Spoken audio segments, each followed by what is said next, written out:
Bismillahirrahmanirrahim.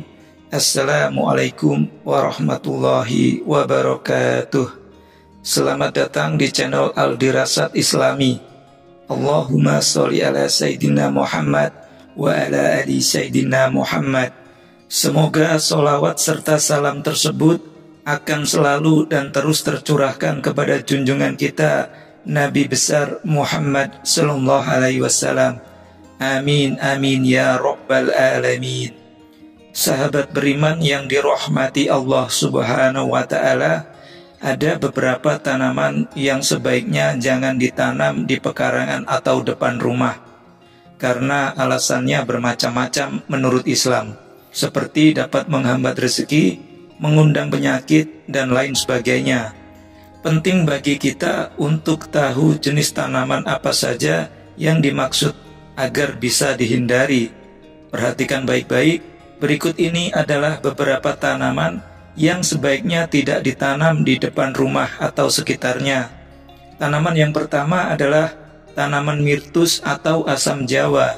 Menurut ceritanya, meskipun punya manfaat, ada pandangan bahwa tanaman asam dapat membawa nasib buruk bagi penghuni rumah. Lebih baik hindari menanamnya di tempat tinggal Anda untuk menghindari kemungkinan nasib kurang baik atau kemalangan pada keluarga. Yang kedua adalah mahkota duri. Jangan menanam tanaman mahkota duri di depan rumah atau di sekitarnya, karena punya duri yang tajam yang berbahaya bagi orang di sekitarnya. Ada juga pendapat yang menyebutkan bahwa tanaman ini bisa meningkatkan ketegangan saraf orang yang melihatnya. Yang berikutnya, pohon pinang. Sebagian orang masih percaya bahwa pohon ini bisa membuat anak-anak sulit diajari, baik dalam hal moral maupun pelajaran akademis. Yang selanjutnya, tanaman kaktus.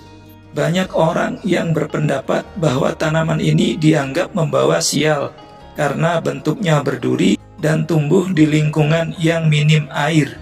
Bahkan jika saat musim panas, kaktus dapat tumbuh di kebun atau pekarangan meskipun banyak bebatuan dan bisa berkembang baik di tanah yang kering dan kurang lembab. Yang selanjutnya, pohon kapas. Pohon kapas dianggap membawa nasib buruk karena mudah menarik debu dan kotoran di rumah dan disebut sebagai sumber kemalangan serta kemiskinan bagi penghuninya. Dan yang terakhir adalah tanaman mati. Tanaman yang mati tidak hanya mengurangi keindahan rumah, tetapi juga bisa membawa dampak buruk pada kehidupan kita.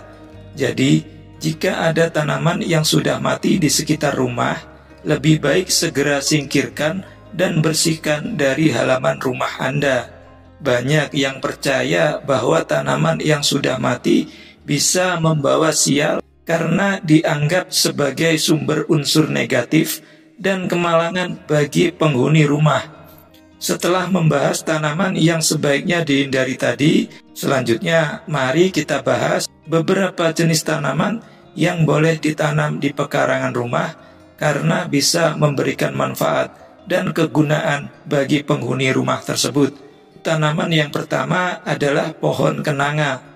Bunga kenanga sering kita lihat di makam saat berziarah karena menjadi simbol kematian. Namun selain itu, pohon bunga kenanga dipercaya oleh banyak orang dapat efektif menangkal ilmu hitam seperti guna-guna, teluh, sihir yang bisa membuat penghuninya tidak betah atau bahkan terancam. Yang kedua, pohon talas besar atau talas hitam.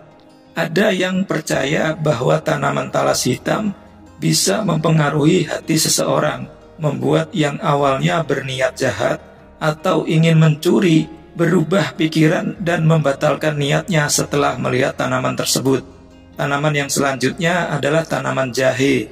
Ternyata selain sebagai tanaman obat-obatan, jahe juga dipercaya dapat mengusir atau membuat makhluk halus tidak betah berada di lingkungan rumah yang ada tanaman jahe tersebut. Tanaman yang berikutnya adalah pohon kelor. Pohon kelor dikenal sebagai pelindung terbaik karena diyakini bisa melawan ilmu hitam, guna-guna, sihir, teluh, dan bahkan makhluk gaib yang tak kasat mata. Kalau ingin menanamnya sebagai pelindung rumah, tanam pohon kelor di keempat sudut pojok pekarangan agar manfaatnya maksimal. Nah, itu tadi pembahasan kita mengenai macam-macam tanaman yang bermanfaat dan tanaman yang dapat merugikan di sekitar rumah atau pekarangan. Terlepas dari kebenaran, keberkahan, dan kenyataannya, wallahu a'lam bishawab. Jangan lupa like jika Anda menyukai video ini dan share ke siapa saja yang menurut Anda cocok dan wajib melihat video ini. Akhir kata saya ucapkan banyak terima kasih. Wassalamualaikum warahmatullahi wabarakatuh.